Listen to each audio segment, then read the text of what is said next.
There's a part of us that becomes quiet long before we even understand why.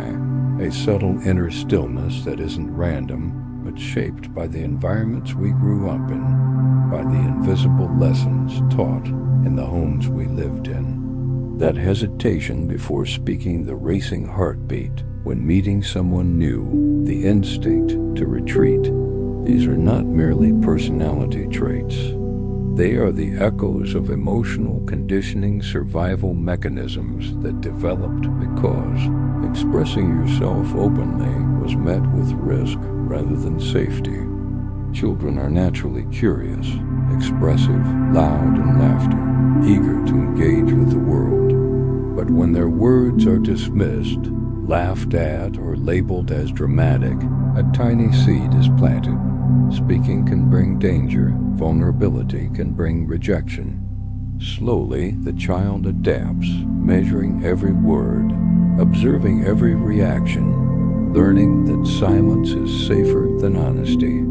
Psychologists call this adaptive inhibition, and it is a form of emotional armor. At first, it works perfectly. You get less reprimand, avoid conflict, remain unseen, and yet over time, that armor becomes part of your skin. Repeatedly being told to stop crying, stop being sensitive, or to toughen up doesn't just teach restraint. It rewires the nervous system to anticipate emotional storms, to detect subtle shifts in tone, energy, and facial expression long before anyone speaks. That hyper-awareness, though protective, is exhausting. The brain learns to scan constantly for danger, and the safest place it finds is solitude. Introversion in this sense is not a flaw. It is a strategy, a response to environments that were inconsistent, critical, or emotionally distant. It is a lens through which the world is perceived with greater depth and sensitivity, but it can feel like a prison when misinterpreted as weakness.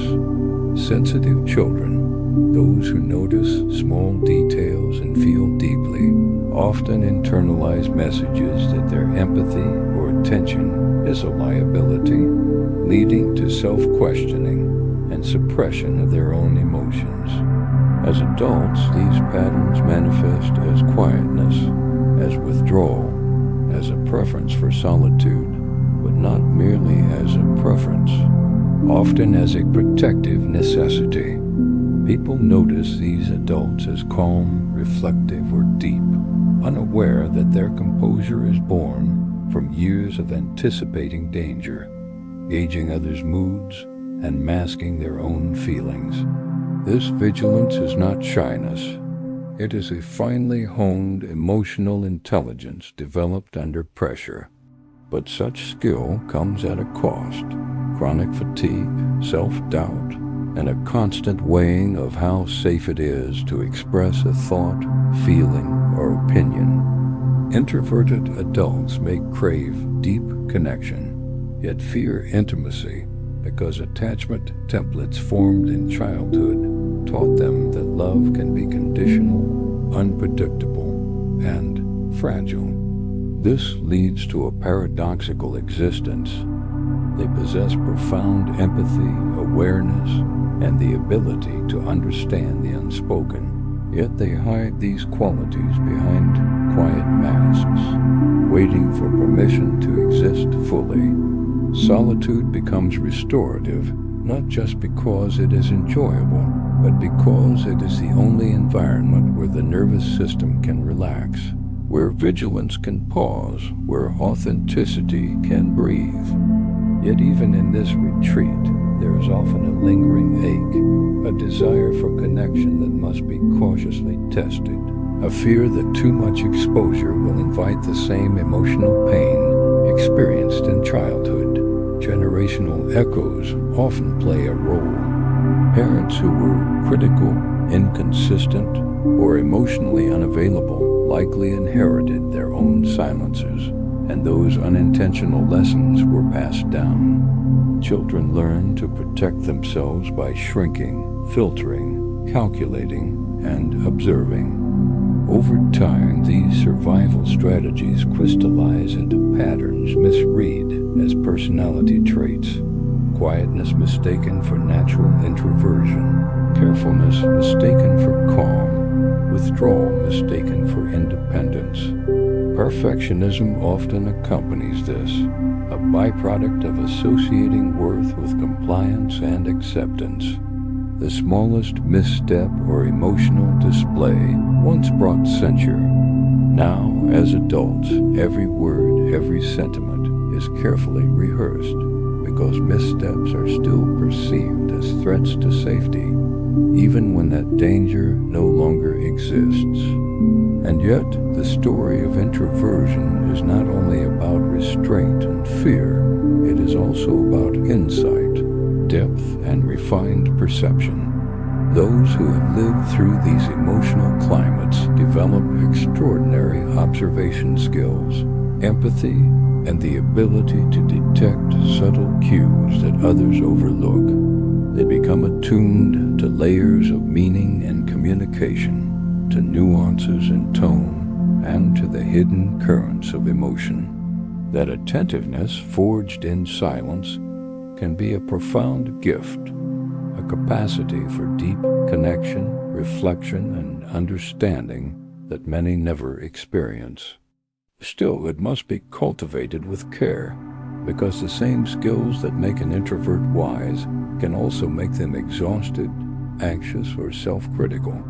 Healing begins when silence ceases to be a shield and becomes a choice. When the quiet is embraced not as armor, but as space. When expression is permitted without fear of judgment. When vulnerability is understood as strength rather than liability, the nervous system can relearn safety. This process is gradual. Small acts speaking when it feels slightly uncomfortable. Allowing emotions to surface, choosing to engage without overanalyzing train the brain to recognize that expression is not dangerous. This does not mean abandoning the strengths developed through quiet reflection, nor does it require becoming extroverted. Instead, it is about reclaiming the freedom to exist fully in thought and feeling, to inhabit one's voice, to allow presence without performance. Self-compassion is essential. Understanding the reasons behind one's patterns fosters patience and reduces self-criticism. Recognizing that the quietness and sensitivity were adaptive responses reframes them as survival skills rather than deficits. This realization opens doors to self-trust, authenticity, and intentional engagement with the world. The quiet mind becomes a source of power, not invisibility. Introversion, shaped in shadows, evolves into intentional depth, a capacity to observe, reflect, and act with insight. Authenticity replaces performance, and relationships shift from cautious monitoring to meaningful, reciprocal connection. Healing involves reframing past experiences. Parents are seen not as perpetrators, but as mirrors of their own conditioning, and the child within is acknowledged, validated, and invited to speak and act freely. The inner world, once hidden, can become a source of creativity, empathy, and wisdom, and the outer world can be engaged without fear, using boundaries and discernment instead of avoidance.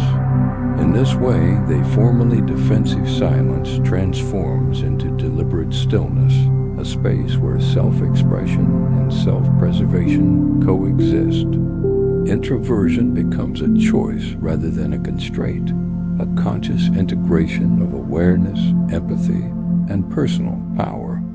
Every moment of hesitation can be met with curiosity rather than fear, every quiet breath recognized as a signal of presence rather than weakness.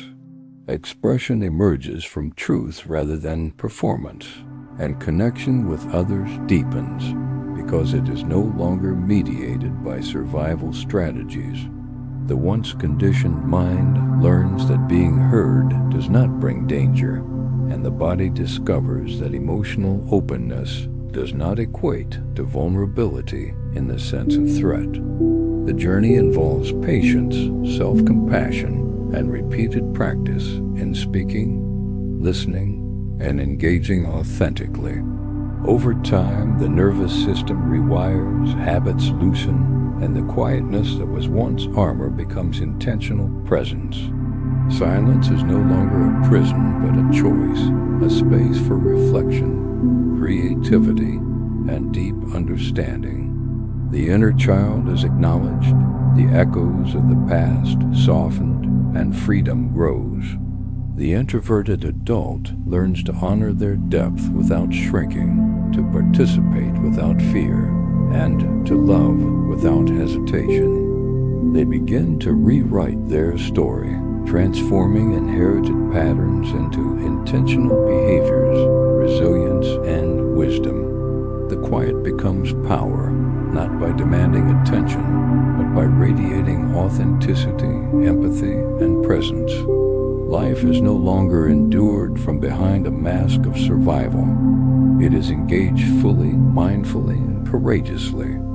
Every small act of expression, every honest interaction, every choice to exist fully strengthens the bridge between the inner world and the external one. Healing at last means recognizing that introversion is not a limitation, but a story of adaptation, growth, and profound insight.